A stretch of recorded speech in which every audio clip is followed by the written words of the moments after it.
કોરોનાની રસીને લઈને આખો મુદ્દો ગરમાયેલો છે રાજ્યમાં। ત્યારે આ રસીની શોધ માટે હોડ લાગી હતી। શક્તિસિંહ ગોહિલે કેટલાક પ્રહાર કર્યા। WHO કહ્યા બાદ દુનિયાભરના દેશોએ લોકોને રસી આપી। ભારતમાં લોકોને રસી આપ્યા બાદ ન તો ડેટા એકત્રિત કરવામાં આવ્યા। WHOએ 2023માં ઇમરજન્સી ગાઈડલાઈન પણ બહાર પાડી હતી। હાર્ટ એટેક અને કિડની ફેલ, બ્રેન સ્ટ્રોકના કેસ સામે આવ્યા। દેશમાં ડેટા એકત્રિત કરવાની કોઈ જ પ્રક્રિયા હાથ ધરવામાં નહોતી આવી, શક્તિસિંહ ગોહિલ દ્વારા કહેવામાં આવ્યું।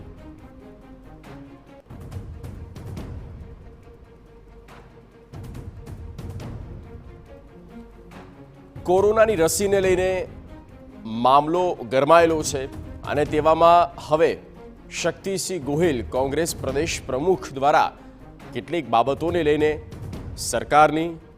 સરકારની આખી જે એ સમયની વ્યવસ્થા હતી વેક્સિનને લઈને તેની ઉપર કેટલાક સવાલો ઊભા કર્યા છે।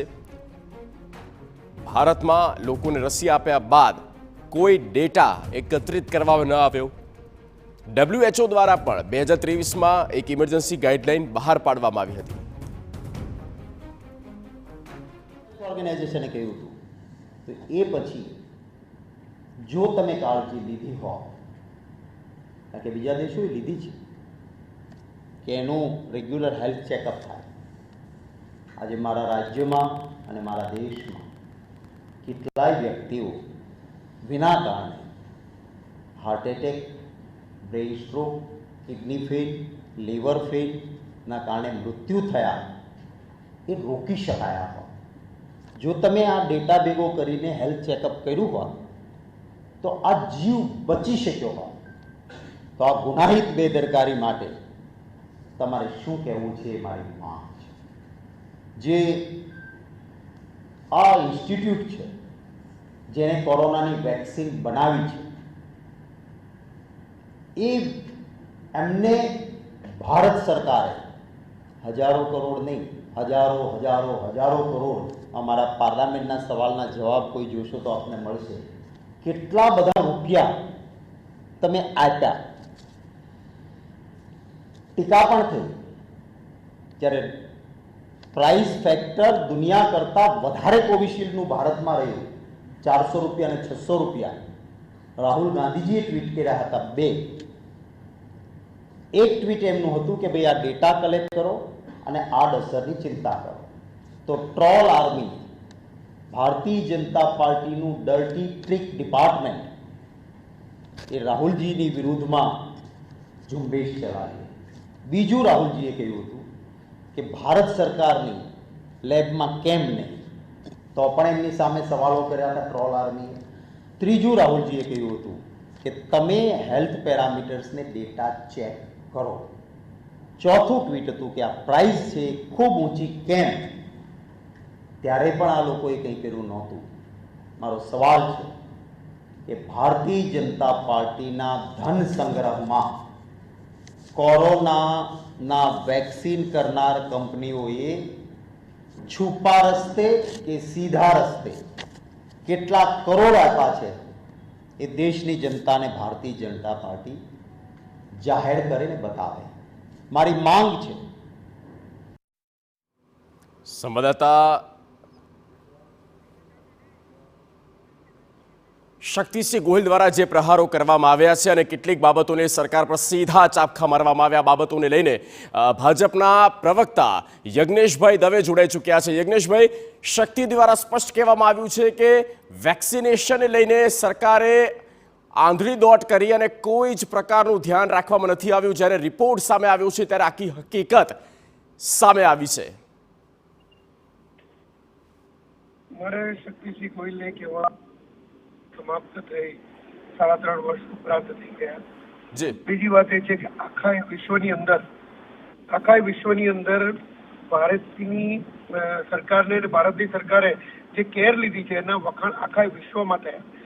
ઘર આંગણે 3.5 વર્ષ પછી ચૂંટણી ટાણે શક્તિસિંહને આ જવાબો પૂછવાના જો સમય મળતો હોય તો મને એ થયું કે 3.5 વર્ષ સુધી શું શક્તિસિંહ સૂઈ ગયા હતા? માત્ર ચૂંટણી ટાણે કોઈ ખોટા ભ્રમ પ્રજામાં ફેલાવવા માટેનું આ શક્તિસિંહનું કાવતરું છે, કશું જ મળ્યું નથી. પ્રજાની જોડે એમને આપવા માટે કંઈ છે નથી, ભવિષ્યનું આયોજન નથી, કોઈ ભૂતકાળમાં એમની જોડે ભ્રષ્ટાચાર કર્યા સિવાયના કોઈ જવાબો નથી. એટલે માત્ર ને માત્ર પ્રજાની અંદર ભ્રમ ફેલાવવા માટેની આ વાત છે. બાકી જો ભારતની પ્રજા સૌથી પહેલા આખા વિશ્વમાં ભારતીય પ્રજા જો સૌથી પહેલા કોવિડ મુક્ત બની હોય તો ભારતીય પ્રજા બની હતી, એ અમને ખ્યાલ હોવો જોઈએ. અને બીજું, આ જ વેક્સિન એવી છે કે જેને આખા વિશ્વએ વખાણી હતી. આ જ વેક્સિન એવી છે કે જે ભારતમાં નિર્મિત થઈ અને તમારા સમયની અંદર કોઈ પણ જાતની વેક્સિનો આવવા માટે ભારતની અંદર 20 વર્ષ લાગતા હતા. ત્યારે ભારતે 182 દેશ ઉપરાંત દેશોમાં આ વેક્સિનનો નિકાસ કર્યો છે. એનો ગર્વ લેવો જોઈએ. અને ભારત સૌથી પહેલા કોવિડ મુક્ત બન્યું એનો પણ ગર્વ લેવો જોઈએ. એની જગ્યાએ કોવિડ મુક્ત બન્યાના 3.5 વર્ષ બાદ શક્તિસિંહ જ્યારે ભારતીય જનતા પાર્ટીને બદનામ કરવા માટે જો આ પ્રયાસ કરી રહ્યા હોય તો ભારતીય જનતા પાર્ટીને બદનામ નથી કરતા, ભારતને બદનામ કરી રહ્યા છે, ભારતના વૈજ્ઞાનિકોને બદનામ કરી રહ્યા છે, દેશના નાગરિકોની જે બચાવ થયો છે, જે જીવ બચ્યા છે એમને બદનામ કરી રહ્યા છે. માત્ર ને માત્ર મતનું રાજકારણ રમવા માટે આટલી હલકી કક્ષાએ જો ઉતરવાનું હોય તો આ કોંગ્રેસ સિવાય બીજું કોઈ ના કરી શકે. નહીં યજ્ઞેશભાઈ, તો WHO જે ગાઈડલાઈન આપી હતી એનું શું? 2023માં ઇમરજન્સી ગાઈડલાઈન બહાર પાડવામાં આવી હતી. WHO ની ઇમરજન્સી જે ગાઈડલાઈન બહાર પાડવામાં આવી હતી એ મુજબ જ ભારતની સરકાર વર્તી છે. અને એની સાથે સાથે એ પણ કહીએ છીએ કે વેક્સિન બાબતની જે વાત એમને કરી રહ્યા છે તો વેક્સિન ભારતમાં સૌથી પહેલા શોધ થઈ અને એ જ વેક્સિન આખા વિશ્વમાં વખણાઈ. તો માનો છો આપ કે માત્ર ચૂંટણી સમયે આ મુદ્દો ઉઠાવવામાં આવ્યો છે એટલા માટે જ આ, બાકી આની પાછળ કોઈ બીજું કારણ નથી, માત્ર રાજકારણ, એવું આપનું કહેવું છે? 3.5 વર્ષ સુધી શું શક્તિસિંહ ગોહિલ સુઈ ગયા હતા? કોવિડ ને પતે 3.5 વર્ષ થયા છે ત્યાં સુધી શું સુઈ ગયા હતા? ત્યાં સુધી એમને કશું ખબર જ નથી. આજે જયારે ચૂંટણી આવી અને મતદાન છે 2-4 દિવસ પહેલા, ત્યારે પ્રજામાં ખોટો ભ્રમ ફેલાવા બહાર નીકળી પડ્યા છો. ઓકે યજ્ઞેશભાઈ, આભાર મારી સાથે વાતચીત કરવા બદલ. તો યજ્ઞેશ દવે હતા ભાજપના નેતા પ્રવક્તા, જેઓ સ્પષ્ટપણે આ ઇલેક્શનનો સમય છે એટલા માટે જણાવી રહ્યા છે કે ઇલેક્શન સમય પર આટલા વર્ષો પછી ચૂપ રહ્યા બાદ આ જ સમય શા માટે, અને અત્યારે જ આ પ્રકારનો વિરોધ કરવા પાછળનું તેમનું કારણ માત્ર રાજકારણ છે તેવું યજ્ઞેશ દવે દ્વારા પણ કહેવામાં આવ્યું છે. ચૂંટણી સમયે કોંગ્રેસ ખોટા ભ્રમ ફેલાવે છે અને એક સમય વર્ષો બાદ જ્યાં રસી આવતી હતી અને કોંગ્રેસે માત્ર મતનું રાજકારણ કરી રહી છે તેવો સામે વળતો જવાબ યજ્ઞેશ દવે દ્વારા આપવામાં આવ્યો.